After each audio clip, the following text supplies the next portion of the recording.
ये शॉट बहुत ही वाहियात दिख रहा है और उससे भी वाहियात तो साउंड कर रहा है। बट कमाल की बात पता है क्या, मैं एक 60,000 के कैमरा से रिकॉर्ड कर रहा हूँ। तो अब मैं जाके एक 2 लाख का कैमरा लाने वाला हूँ ताकि मेरी कंटेंट क्वालिटी अपग्रेड हो और वो देखने में अच्छा लगे। This looks good now. But मजे की बात पता है क्या, इस वीडियो को अभी मैं एक 20,000 के स्मार्टफोन से रिकॉर्ड कर रहा हूँ। So in this video we are gonna no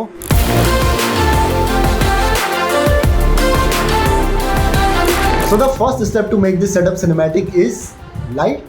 नहीं, it's audio। देखो audio is 60% of your video. अगर तुम्हारी वीडियो बहुत अच्छी है पर तुम्हारा ऑडियो बेकार है तो यूजर को बेकार एक्सपीरियंस मिलने वाला है। और ऑडियो को इम्प्रूव करने के लिए पहला स्टेप है एक अच्छा माइक। नहीं, सबसे पहला स्टेप है तुम्हारा सोर्स, जहाँ पे बैठ के तुम वीडियो रिकॉर्ड कर रहे हो वो सही होना चाहिए। और अगर तुम कमरे में बैठ के रिकॉर्ड कर रहे हो तो भले ही तुम्हें कितनी गर्मी क्यों ना लग रही हो, सबसे पहले फैन स्पीड को कम करो क्योंकि उसकी आवाज से तुम्हारी आवाज बेकार होने वाली है। फैन स्पीड कम होने के बाद now you need to minimize the echo in your room. जो आवाज गूंजती है ना वो नहीं होना चाहिए। अपने रूम में एको तुम डब डब करके क्लैप क्लैप करके चेक कर सकते हो। बस ताली पीट के देखो, अगर आवाज गूंज रही है ताली की, तुम्हें दोबारा सुनाई दे रही है तो मतलब तुम्हारे कमरे में अच्छा खासा एको है। और इस एको को ट्रीट करने के लिए तुम्हें अकोस्टिक फोम्स यूज नहीं करने हैं अनटिल एंड अनलेस तुम्हारे पास बहुत ज्यादा पैसे हैं, क्योंकि अकोस्टिक फोम बहुत ज्यादा महंगे होते हैं और अगर तुम उन्हें एक बार दीवार पे चिपका दो तो उन्हें निकाल के दूसरी जगह पे नहीं लगा सकते। अकोस्टिक फोम की जगह तुम इन चीप गद्दों को यूज कर सकते हो जो कि मार्केट में इजीली मिल जाते हैं। मैंने 3 लिए थे, 900 रुपए के 3 पड़े थे। इनका बहुत बड़ा है साइज, तो ये आराम से ले लेते हैं साउंड को अपने अंदर। अगर तुम इन गद्दों पे भी पैसे नहीं डालना चाहते तो तुम नॉर्मली कंबल यूज कर सकते हो। जो मोटे मोटे कंबल और रजाई होते हैं उन्हें बस अपने आसपास रख दो, अपने सामने की वॉल में और अपनी लेफ्ट राइट वॉल में, ताकि जब तुम बोल रहे हो तो आवाज सामने से टकरा के तुम्हारे माइक्रोफोन पे दोबारा ना हिट करे। And once you have got your source right, now is the time to turn on the microphone. मैं जो माइक यूज कर रहा हूँ it's a great microphone Zoom H1n, पर ये थोड़ा महंगा है, 8,000 रुपए का है। तुम अगर जस्ट स्टार्ट कर रहे हो तो तुम्हें इतना महंगा खरीदने की कोई जरूरत नहीं है, क्योंकि आजकल AI टूल की मदद से तुम अपने स्मार्टफोन ऑडियो को ही बहुत अच्छे हाई क्वालिटी ऑडियो में कन्वर्ट कर सकते हो। सैंपल के लिए ये जो तुम अभी ऑडियो सुन रहे हो ये मेरे स्मार्टफोन से रिकॉर्ड हो रहा है। इसे मैंने Adobe Podcast AI टूल पे अपलोड करके इनहेंस किया और फिर थोड़े बहुत एडिटिंग प्रीसेट अप्लाई करने के बाद ये कुछ ऐसा साउंड कर रहा है। AI टूल तुम्हारी आवाज को इनहेंस तो कर देता है अच्छा खासा, बस इसकी दिक्कत ये है कि आवाज सिर्फ जब मोबाइल के स्पीकर से सुन रहे हो तो अच्छी सुनाई देती है। अगर तुम ईयरफोन प्लग इन करके आवाज को सुनोगे तो वो बहुत बेकार सी आवाज आती है। बट कंसीडरिंग कि 90% of the people just normally consume करते हैं कंटेंट, ईयरफोन लगा के नहीं करते उतना ज्यादा, तो काम चल जाएगा। After getting in the audio right comes our next step, lighting. और कमरे के अंदर सिनेमैटिक लाइटिंग के लिए सबसे इंपॉर्टेंट चीज है कि तुम्हारे रूम में नेचुरल लाइट नहीं आनी चाहिए। खिड़की दरवाजे सारे बंद कर दो। अगर फिर भी अंधेरा नहीं हो रहा है तो रात के टाइम पे रिकॉर्ड करो, बस रात में गली के कुत्तों का मुंह बंद करवा लेना। तो अब अंधेरे से शुरू करते हैं। अंधेरे में मैं जरा टी-शर्ट भी चेंज कर लूँ। So first turning on the key light. अभी ये लाइट थोड़ी महंगी है और हम भारतीय हैं तो रिमोट का कवर अभी तक नहीं निकाला, पर तुम्हारी जो की लाइट है, जो तुम्हारी मेन सोर्स लाइट है, जो सब्जेक्ट के चेहरे पे पड़ने वाली है, उसका अच्छा होना बहुत जरूरी है, क्योंकि यही एक लाइट है जो तुम्हें सुंदर दिखा सकती है। मैं जो लाइट यूज कर रहा हूँ ये डिजिटल DSL 25 वॉट, जो कि मुझे अराउंड 3500 की पड़ी थी। अगर तुम्हारा बजट इतना नहीं है तो तुम एक बल्ब से भी काम चला सकते हो, लेकिन तुम्हें ये इंश्योर करना पड़ेगा कि बल्ब की जो लाइट है वो सिर्फ तुम पे पड़ रही है। अगर तुम इस सीन पे ध्यान दोगे तो मेरे बैकग्राउंड पे मिनिमल लाइट जा रही है, मेजॉरिटी ऑफ द लाइट सिर्फ मेरे चेहरे पे आ रही है। सब्जेक्ट बैकग्राउंड सेपरेशन के लिए बहुत ज्यादा जरूरी है। इसी चीज को अचीव करने के लिए बहुत सारे professional YouTuber soft box with grid का इस्तेमाल करते हैं। सॉफ्ट बॉक्स के आगे जो ग्रिड लगी होती है उसकी मदद से हम लाइट को डायरेक्शन दे सकते हैं कि वो सिर्फ सब्जेक्ट पे पड़े, लेकिन वो सेटअप एटलीस्ट 10,000 रुपए कॉस्ट करता है। प्लस एक सॉफ्ट बॉक्स बहुत ज्यादा जगह भी घेरता है। तो अगर तुम्हारा 3,000 से 4,000 का बजट है तो तुम इस लाइट को ले सकते हो, जो कि मैं यूज कर रहा हूँ। इसके आगे बार्न डोर्स आते हैं। इन बार्न डोर की मदद से तुम इधर उधर लाइट की स्पिल को रोक सकते हो और सिर्फ आगे पे लाइट आएगी। अगर पैसे नहीं खर्चना चाहते तो थोड़ा सा जुगाड़ू दिमाग लगा सकते हो। बल्ब को एक पेटी के अंदर सा फिट कर दो। मैंने इस लाइट से पहले एक जुगाड़ू सेटअप बनाया था। एक बड़ा 50 वॉट का बल्ब लिया था जिसे एक पेटी के अंदर फिट किया था और ऑन करके लाइट एक डायरेक्शन पे आती थी। बस इसे कंट्रोल करना थोड़ा मुश्किल था और मैं इधर उधर फ्रेम चेंज कर रहा हूँ तो सेटअप करना भी बहुत टफ हो जाता था। And one very important thing, तुम्हारी की लाइट का सोर्स पावरफुल होना बहुत जरूरी है। जैसे ये जो लाइट है 25 वॉट की है। 25 वॉट वैसे उतना ज्यादा पावरफुल नहीं है। अगर तुम बल्ब लेने वाले हो तो एटलीस्ट 40-50 वॉट का बल्ब ले लेना। अब ये इतना पावरफुल क्यों होना चाहिए ये आगे वाले स्टेप में बताऊंगा जब हम कैमरा सेटिंग की बात कर रहे होंगे। लाइट सोर्स अगर तुम्हारा पावरफुल है तो इसकी लाइट हार्श होने वाली है, इसे तुम्हें सॉफ्ट भी करना पड़ेगा। अब जो लाइट मैं यूज कर रहा हूँ इसका एक और फायदा है कि इसकी ऑलरेडी डिफ्यूज लाइट आती है, तो इस पे वही मुझे सॉफ्ट बॉक्स यूज करने की जरूरत नहीं है। सिंपल एक लाइट सेटअप करके काम चल जाता है। प्लस ये लाइट RGB लाइट भी है तो मैं इसके कलर भी चेंज कर सकता हूँ। पर अगर तुम बल्ब यूज करने वाले हो तो उसके आगे तुम्हें एक रिफ्लेक्टर प्लेस करना पड़ेगा। ये 5-in-1 रिफ्लेक्टर आता है जो कि अराउंड तुम्हें 1,000 रुपए का पड़ेगा। अगर डिफ्यूजर नहीं यूज करना है तो कुछ DIY पेपर से आते हैं, तुम उनका भी इस्तेमाल कर सकते हो। सारे जुगाड़ सेटअप हो जाते हैं।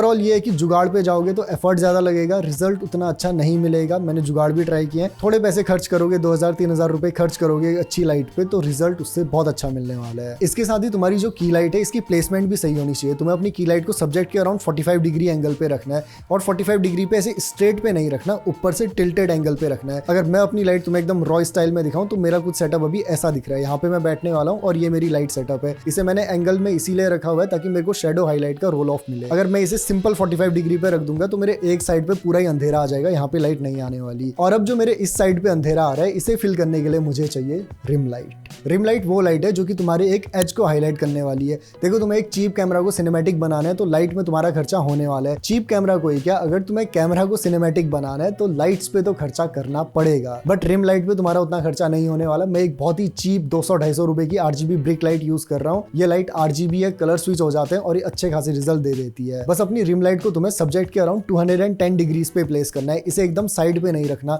साइड पे रखोगे तो एक पूरे साइड पे रिम लाइट पड़ने लग जाएगी, एक पूरा साइड ही पीला नीला हो जाएगा। तो इसे सब्जेक्ट के थोड़ा सा पीछे से प्लेस करो ताकि सिर्फ एज हाईलाइट हो। रिम लाइट के बाद अब बारी आती है प्रैक्टिकल लाइट्स की। मैंने इस सीन में 2 प्रैक्टिकल लाइट यूज की हुई है। एक ये जो ब्लू वाली तुम्हें दिख रही है, ये वही RGB ब्रिक लाइट है। ऐसी 2 लाइटें मेरे पास हैं, तो एक को एज अ रिम लाइट में यूज कर रहा हूँ, एक as a practical light use हो रही है। और जो दूसरी लाइट है वो ये लैंप है। ये लैंप थोड़ी महंगी है, मुझे अराउंड 1000-1100 रुपए की पड़ी थी, पर कोई जरूरी नहीं है कि तुम्हें इन्हीं को as a practical light use करना है। प्रैक्टिकल लाइट में तुम बहुत सारी लाइट्स यूज कर सकते हो और यूट्यूबर बहुत अलग अलग चीजें as a practical light use करते हैं। बस कुछ भी ऐसा जो कि ग्लो कर रहा है, जिसमें लाइट जल रही है, वो तुम as a practical light use कर सकते हो। एक कोई बल्ब भी, बस वो फ्रेम में अच्छा दिखना चाहिए। और अब इस लाइटिंग के कंप्लीट होने के बाद बारी आती है कैमरा की। लोग सोचते हैं कि अच्छा कैमरा होगा तो हमारी फुटेज अच्छी दिखने वाली है। ऐसा नहीं होता। तुम्हारा कैमरा जिस चीज को देख रहा है पहले वो अच्छा होना चाहिए, तभी कैमरा उसे हाई रेजोल्यूशन में रिकॉर्ड करेगा। Camera is a device to capture something in a high resolution, और वो हाई रेजोल्यूशन में अगर एक बेकार लुकिंग चीज को कैप्चर करेगा तो वो बेकार ही दिखने वाला है। और अभी मेरा कैमरा जिस फ्रेम को देख रहा है उसमें एक चीज मुझे बेकार दिख रही है, जो कि मेरे बैकग्राउंड में सामान पड़ा हुआ है। तो तुम्हारा भी बैकग्राउंड क्लटरी नहीं होना चाहिए। मेक श्योर कि वहां पे चीजें क्लीन हो।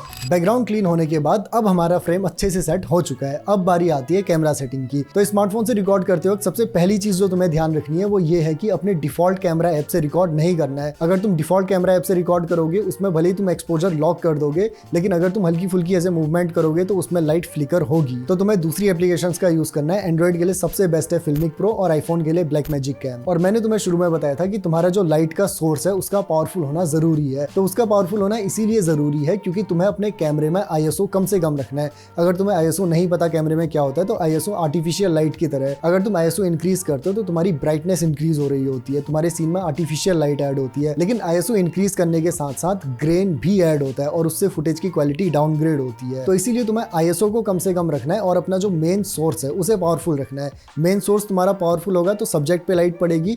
ISO डाउन है तो बैकग्राउंड पे उतनी लाइट नहीं पड़ेगी और बैकग्राउंड नहीं लीट अप हो रहा होगा। अगर ISO ऊपर कर दोगे तो बैकग्राउंड की भी लाइट इंक्रीज हो जाएगी, क्योंकि ISO से पूरे सीन की लाइट इंक्रीज होती है। मेरा ISO अभी 200 पे सेट है। लोएस्ट तुम 100 तक जा सकते हो, लेकिन 100 पे जाके शेडोज कुछ ज्यादा ही डिमिनिश हो रहे थे तो मैंने 200 पे रखा हुआ है। ISO के बाद आती है शटर स्पीड। शटर स्पीड तुम्हें अपने FPS के डबल रखनी है और FPS तुम्हें शूट करना है 25 FPS पे। अगर 30 FPS पे शूट करोगे तो तुम्हें शटर स्पीड 60 रखनी पड़ेगी। और फोन में अगर तुम ये शटर स्पीड रखोगे और तुम्हारी लाइट चीप लाइट है तो तुम्हारी लाइट फ्लिकर करने लगेगी। तो इसीलिए मैं 25 FPS पे शूट कर रहा हूँ। शटर स्पीड मैंने 50 रखी हुई है। एंटी पाल फ्रीक्वेंसी का सीन चलता है यहाँ पे। लाइट की फ्रीक्वेंसी शटर स्पीड से मैच होनी चाहिए, तब लाइट फ्लिकर नहीं करेगी। अगली चीज है वाइट बैलेंस। लोग बता देते हैं कि वाइट बैलेंस तुम्हारा इतना सेट होना चाहिए, इतना सेट होना चाहिए, लेकिन समझ तो लो कि जरा वाइट बैलेंस होता क्या है। वाइट बैलेंस सिंपली टेम्परेचर को रिप्रेजेंट करता है। अगर तुम किसी कोल्ड एरिया को देखोगे तो वहाँ पे ब्लू टिंट रहती है, जैसे हिमालयन रीजन को देखोगे। अगर किसी गर्म एरिया को देखोगे जैसे राजस्थान है, वहाँ पे ऑरेंजिश टिंट रहती है। तो वाइट बैलेंस की जो स्केल चलती है 0 से लेके 8000 केल्विन 10000 केल्विन, वो टेम्परेचर को रिप्रेजेंट करती है।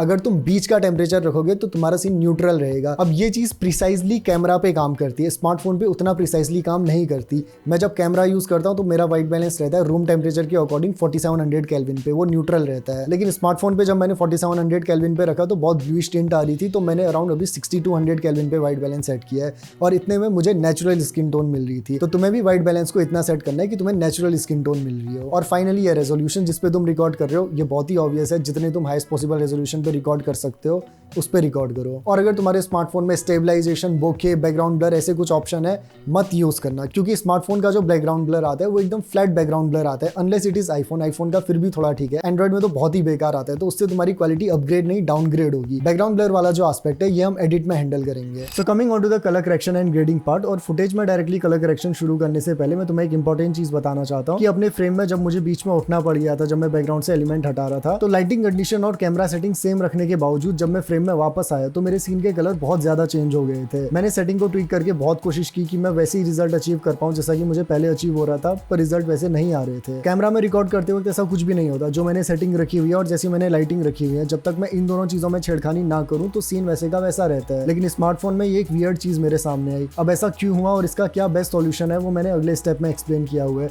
फिलहाल जिस फुटेज को मैं कलर करेक्ट करने वाला हूँ वो मेरा लास्ट का सीन है, जिसके बाद मैंने कोई भी हलचल नहीं की है। मैं एक बार रिकॉर्ड करने बैठा तो फिर लास्ट का एक गो में रिकॉर्ड हुआ है। अब देखो, स्मार्टफोन फुटेज को जब हम जनरली कलर करेक्ट करना स्टार्ट करते हैं तो सबसे पहले उसमें कॉन्ट्रास्ट को हम थोड़ा लो करने की कोशिश करते हैं, क्योंकि स्मार्टफोन फुटेजेस क्या होती है, ऑलरेडी सॉफ्टवेयर प्रोसेस्ड होती है, इनमें डिजिटल शार्पनिंग ज्यादा होती है, तो इनमें सिनेमा फील देने के लिए थोड़ी सॉफ्टनेस ऐड करनी पड़ती है। अब जिस डिवाइस से मैंने इस फुटेज को कैप्चर किया है, OnePlus Nord 3 Lite, उससे एक लाइट फुटेज ही कैप्चर हुई है, तो जनरल ओपिनियन के बजाय मैं इसमें थोड़ा सा सबसे पहले कॉन्ट्रास्ट पुश करने वाला हूँ, क्योंकि तुम खुद ही देखो इसके कलर्स, ये कलर्स थोड़े फीके फीके से लग रहे हैं, तो मैं इसमें कॉन्ट्रास्ट हल्का सा पुश करना स्टार्ट करूंगा। मैक्सिमम वैल्यू तक का जाओ, जितने में तुम्हें ओवर लगने लगे, फिर वहां से वापस आना शुरू करो। तो वापस आने पे ये शायद 8 और 9 के अराउंड ही ज़्यादा सही लग रहा है, इसे मैं 8 ही कर देता हूँ। और कॉन्ट्रास्ट पुश करने के बाद कॉन्ट्रास्ट से मुझे शेडो और हाईलाइट में एक डिफरेंस अचीव होता है। अभी भी इस सीन में जो मेरे कलर्स हैं वो थोड़े फीके फीके लग रहे हैं, तो इन कलर्स को इन्हेंस करने के लिए मैं जाऊँगा क्रिएटिव ऑप्शन पे और इसकी मैं हल्की सी वाइब्रेंस इंक्रीज़ करूँगा।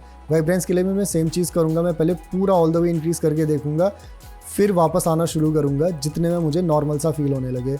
इतने में थोड़ा कुछ ठीक लग रहा है, अराउंड 40 कर लेता हूँ इसे मैं। 40 की वैल्यू पे ये कलर ठीक आ रहे हैं। अब देखो, मुझे ये कैसे पता चल रहा है कि इस फुटेज में पहले कॉन्ट्रास्ट कम करता हूँ, फिर मैं वाइब्रेंस कम करता हूँ। इस चीज़ के लिए तुम्हें basics of colour correction and colour grading plus साथ में ये जो सारे पैनल्स यहाँ पे दिए हुए हैं इनका क्या यूज़ है ये पता होना ज़रूरी है। अगर ये पता नहीं है तो बस इन सारे टूल्स के साथ खेलते रह जाओगे, दिमाग खराब हो जाएगा इन्हें देख के कि यहाँ पे क्या क्या करना है। अब पूरी कलर ग्रेडिंग, कलर करेक्शन में इसी वीडियो में एक्सप्लेन करूंगा तो वीडियो बहुत ज़्यादा लंबी हो जाएगी, क्योंकि ये अपने में पूरा एक सेपरेट टॉपिक है। तो अगर तुम चाहते हो कि मैं स्मार्टफोन फुटेज की कलर ग्रेडिंग, कलर करेक्शन पे एक डिटेल्ड वीडियो बनाऊँ तो कमेंट करके बताना। I will make the best video on the internet, जिसे देखने के बाद तुम्हें कोई दूसरी वीडियो देखने की जरूरत नहीं पड़ेगी। फिलहाल आते हैं अपनी फुटेज में वापस। अभी इस फुटेज में देखो, attention through out the frame divert हो रहा है, क्योंकि साइड भी उसी तरीके से लिट है जिस तरीके से मेरा फेस लिट है।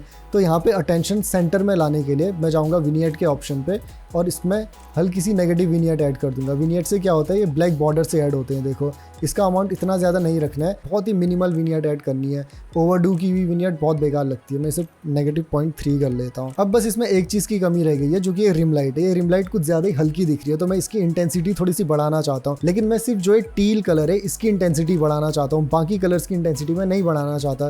तो इसके लिए मैं HSL सेकेंडरी पैनल पे जाऊँगा, इस कलर पिकर को सिलेक्ट करूँगा और यहाँ पे टील कलर सिलेक्ट कर लूँगा। अब देखो, यहाँ पे मेरे पास ये 3 स्लाइडर्स आ गए हैं। इन स्लाइडर से क्या होगा, अगर मैं इनकी वैल्यू इंक्रीज या डिक्रीज करूँगा तो उस टील कलर के अराउंड एक सिलेक्शन ड्रॉ होगा, जैसे फोटोशॉप में हम सिलेक्शन ड्रॉ करते हैं।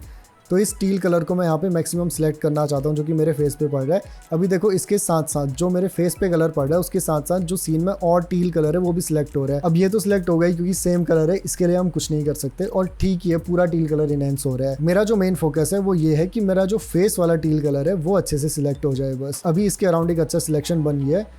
इसका मैं डिनॉइस अमाउंट थोड़ा सा इंक्रीज कर लेता हूँ, ब्लर अमाउंट भी हल्का सा ऐड करूंगा, बस डिनॉइस को थोड़ा डिक्रीज करता हूँ। अब देखो, यहाँ पे जो करेक्शन का ऑप्शन है, इस पे अगर मैं अब इस स्लाइडर को घुमाऊंगा तो देखो, जो टील कलर मेरे फेस पे था और जो भी सीन पे था वो पूरा चेंज हो रहा है। इसे मैं अब किसी भी कलर में चेंज कर सकता हूँ, लेकिन मैं किसी भी कलर पे चेंज नहीं करना चाहता, तो इसे रीसेट करने के लिए मैंने इस पर डबल क्लिक किया और इसे मैं हल्का टील साइड पे पुश कर रहा हूँ। इतना कुछ मुझे सही लग रहा है। अगर मैं इसका तुम्हें बिफोर एंड आफ्टर दिखाऊँ तो देखो, बिफोर ऐसा था, आफ्टर ऐसा है। बहुत स्लाइट टच मैंने दिया है यहाँ पे, लेकिन ये छोटी छोटी चीज़ें तुम्हारे सीन को बहुत ज़्यादा इनहेंस करती हैं। और ये सब करने के बाद कलर के मामले में इस फुटेज में ज़्यादा कुछ करने की ज़रूरत मुझे नहीं है, क्योंकि हमारा सीन ऑलरेडी वेल लिट था, तो हमने ऑलरेडी अच्छे खासे कलर्स अचीव कर लिए हैं। अब बस यहाँ पे एक चीज़ रह गई है, जो कि है बैकग्राउंड ब्लर। इसे करने के लिए तुम्हें अपने प्रोजेक्ट पैनल पे आना है, यहाँ पे आके एक एडजस्टमेंट लेयर ड्रॉ कर लेना। ओके, इसे ड्रैग एंड ड्रॉप कर लो अपनी टाइमलाइन पे। और इस पर अब एक इफेक्ट तुम्हें अप्लाई करना है जो कि बहुत ही पॉपुलर इफेक्ट है, ये रहा गॉसियन ब्लर। गॉसियन ब्लर को यहाँ पे अप्लाई करने के बाद इसका मास्क पिक कर लेना। अपने सब्जेक्ट के अराउंड अब तुम्हें एक मास्क ड्रॉ करना है। पहले इलिप्टिकल मास्क रख लेते हैं एक बेसिक सा, और फिर इसे हल्का सा शेप दे देते हैं अपने सब्जेक्ट के अराउंड। मास्क ड्रॉ करने के बाद इस पे हल्का सा हम फेदर अमाउंट भी इंक्रीज कर देते हैं। थोड़ा सा इंक्रीज करके देखूँ, इतना फेदर अमाउंट कुछ सही है, 20 कर लेता हूँ इसे मैं। और इस मास्क को मैं कर दूंगा इन्वर्टेड, ताकि मैं ब्लर अप्लाई करूँ तो मेरे सब्जेक्ट पे नहीं, इसके इन्वर्टेड एरिया पे अप्लाई हो। और अब मैं ब्लर ऐड करना शुरू करूंगा। इंक्रीज डिक्रीज करके देखो अमाउंट जितना तुम्हें सही लग रहा है। 15 पे आया, एकदम सही है। और अब तुम देखोगे इस सीन को तो ये अच्छे से कलर ग्रेड हो चुका है, कलर करेक्ट हो चुका है, प्लस इसमें बैकग्राउंड ब्लर भी हमने ऐड किया। बिफोर एंड आफ्टर तुम्हें दिखाऊं तो ये कुछ ऐसा ट्रांजिशन अभी बन के आ रहा है। वीडियो को एंड करने से पहले मैं तुम्हें एक एक्स्ट्रा प्रिकॉशन भी बताना चाहता हूँ। देखो, जब भी तुम स्मार्टफोन में रिकॉर्ड कर रहे होगे ना, तो कोशिश करना कि तुम एक गो में पूरी रिकॉर्डिंग अपनी खत्म कर दो। क्योंकि क्या होगा ना, अगर तुम बीच बीच में उठ के इधर उधर जाने लगे तो लाइटिंग कंडीशन सेम रखने के बावजूद भी जब तुम वापस आओगे तो अब तुम रिकॉर्ड करने बैठोगे, कैमरा की सेटिंग में तुमने कोई छेड़खानी नहीं की है, लेकिन स्क्रीन में जो आउटपुट आ रहा होगा वो बहुत ज़्यादा अलग होगा। ऐसा मेरे साथ बहुत बार हुआ कि मैंने अपनी लाइटें बिल्कुल सेट की हुई हैं, मुझे बीच में उठना पड़ गया और मैं वापस आके देख रहा हूँ। अब मेरी कैमरा में रिकॉर्ड करने की आदत है, कैमरा में ऐसा कुछ भी नहीं होता। लाइट सेट करने के बाद अगर मैं उठ के चला भी जाऊँ, मैं वापस आऊँ, कैमरा की सेटिंग मेरी सेम है तो मुझे आउटपुट सेम मिलेगा। लेकिन स्मार्टफोन में ऐसा नहीं हो रहा था। मैंने बहुत कोशिश की कि जैसा रिजल्ट मुझे पहले मिल रहा था मैं वैसा रिजल्ट अचीव कर पाऊँ। सेटिंग में मैंने कुछ भी छेड़खानी नहीं की थी, लेकिन फिर जो कि मुझे रिजल्ट अलग मिल रहा था तो मुझे थोड़ी बहुत सेटिंग करनी पड़ी, लेकिन वैसे रिजल्ट तक मैं नहीं पहुंच पाया। तो इस चीज का पूरा ध्यान रखना कि जब भी तुम स्मार्टफोन में रिकॉर्ड कर रहे हो तो एक गो में, जब भी तुम बैठो रिकॉर्ड करने तो एक ही बार में पूरी रिकॉर्डिंग पूरी कर लो। अगली चीज ये है कि जब भी तुम सीन में अपनी दूसरी लाइट इंट्रोड्यूस करोगे तो वो लाइट तुम्हारी मेन लाइट के साथ भी इंटरफेयर करने वाली है। अगेन, कैमरा में ऐसा नहीं होता। अगर मैंने की लाइट सेट की है, मैं रिम लाइट इंट्रोड्यूस करूं तो जिस डायरेक्शन से मैंने लाइट पॉइंट की है वो सिर्फ वहीं पे आती है। स्मार्टफोन में क्या हुआ, मेरी की लाइट वाली शॉट कुछ ऐसी थी, रिम लाइट मैंने जैसी इंट्रोड्यूस की, सेम कैमरा सेटिंग रखने के बाद मेरी शॉट ऐसी हो गई। फिर मैंने प्रैक्टिकल लाइट ऐड की, अब मेरी शॉट ऐसी हो गई। तो ये जो एडिशनल लाइट मैंने ऐड की वो ऑलरेडी प्रेजेंट लाइट से और ज़्यादा इंटरफेयर कर रही थी और रिजल्ट बहुत वियर्ड आ रहे थे।